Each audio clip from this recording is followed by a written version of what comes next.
آج کی ویڈیو اس لحاظ سے اہم ہے کہ اس میں ذکر کی جانے والی حدیث کے الفاظ 4 جلیل القدر صحابہ سے الگ الگ وقتوں میں ایک ہی جیسے نقل کیے گئے ہیں۔ اس روایت کو ابن دیلمی نے روایت کیا ہے جو کہ ایک جلیل القدر تابعی ہیں۔ السلام علیکم، آپ دیکھ رہے ہیں مائی ڈیپ تھاٹس۔ اس روایت کو مسند امام احمد، ابو داؤد اور ابن ماجہ میں نقل کیا گیا ہے۔ حضرت ابن دیلمی رحمہ اللہ جو کہ ایک تابعی ہیں فرماتے ہیں کہ میں حضرت ابی بن کعب رضی اللہ تعالی عنہ کی خدمت میں حاضر ہوا اور عرض کیا کہ میرے دل میں تقدیر کے بارے میں کچھ شبہات پیدا ہو رہے ہیں کہ جب تمام چیزیں اللہ تعالیٰ کی تقدیر کے مطابق ہیں تو پھر یہ ثواب یا عذاب کیسا؟ اس لیے آپ کوئی حدیث بیان کیجئے تاکہ اس کی وجہ سے شاید اللہ تعالیٰ میرے دل کو اس شبے کی گندگی سے پاک کر دے۔ یہ سن کر انہوں نے فرمایا، اگر اللہ تعالیٰ آسمان والوں اور زمین والوں کو عذاب میں مبتلا کرے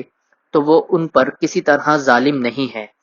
یعنی وہ اہل زمین اور اہل آسمان کو کتنا ہی عذاب دے اسے ظالم نہیں کہا جائے گا، اور اگر وہ ان کو اپنی رحمت سے نواز دے تو اس کی رحمت ان کے اعمال سے یقیناً بہتر ہوگی، اور اگر تم اللہ کی راہ میں احد پہاڑ کے برابر سونا خرچ کرو تمہارا یہ عمل خیر اللہ کے نزدیک اس وقت تک قبول نہیں ہوگا جب تک کہ تم تقدیر پر کامل اعتقاد اور یقین نہ رکھو، اور سمجھ لو کہ جو کچھ تم کو پہنچا ہے وہ رکنے اور خطا کرنے والا نہیں تھا، اور جو چیز رک گئی اور تمہیں نہیں پہنچی تو سمجھو کہ وہ تمہارے مقدر میں نہیں تھی۔ اگر تم اس حالت میں مر جاؤ کہ اس کے خلاف عقیدہ ہو، یعنی تقدیر پر تمہارا اعتقاد اور ایمان نہ ہو، تو یقیناً دوزخ میں جاؤ گے۔ ابن دیلمی رحمہ اللہ فرماتے ہیں کہ میں ابی بن کعب کا یہ بیان سن کر حضرت عبداللہ بن مسعود رضی اللہ تعالی عنہ کی خدمت میں حاضر ہوا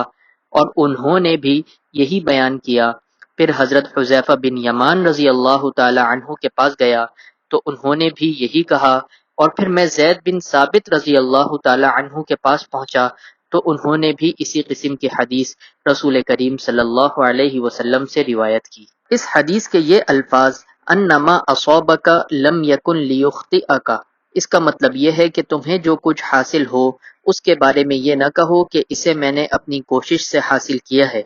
اور اگر کوئی چیز تمہیں نہ ملے تو یہ مت کہو کہ اگر یہ کوشش اور جدوجہد کرتا تو ضرور اسے حاصل کر لیتا، اس لیے کہ جو کچھ تم تک پہنچا ہے اس میں تمہاری کوشش کا دخل کوئی نہیں، بلکہ وہ تو تقدیر کے مطابق پہنچا ہے، اور جو چیز تمہیں نہیں ملی وہ چونکہ تمہارے مقدر میں نہیں تھی اس لیے تم اس کو اپنی کوشش سے بھی حاصل نہیں کر سکتے تھے۔ اس لیے یہ جان لینا چاہیے کسی چیز کا حاصل ہونا اور نہ ملنا سب تقدیر الہی کے مطابق ہے۔ اللہ تعالیٰ اپنے بندوں سے بہت محبت کرتا ہے، اور اللہ تعالیٰ کے کچھ خصوصی نام ایسے ہیں کہ جن کے ذریعے اللہ تعالیٰ کو پکارا جائے تو وہ اس بندے کی پکار کو کبھی رد نہیں کرے گا۔ تو ایسے ہی اللہ تعالیٰ کے اسم اعظم کہ جن کے پکارنے سے اللہ تعالیٰ اپنے بندے کی بات کو ضرور سنتا ہے، اس کو ہم نے اپنی ایک ویڈیو میں ذکر کیا ہے، اس کو جا کر ضرور دیکھیے۔ امید کرتے ہیں آپ کو ہماری ویڈیو ہمیشہ کی طرح ضرور پسند آئی ہوگی۔ اگر پسند آئی ہے تو ضرور لائک شیئر کریں اور کامنٹ کر کے بتائیں کہ آپ کو ہمارا کام کیسا لگا،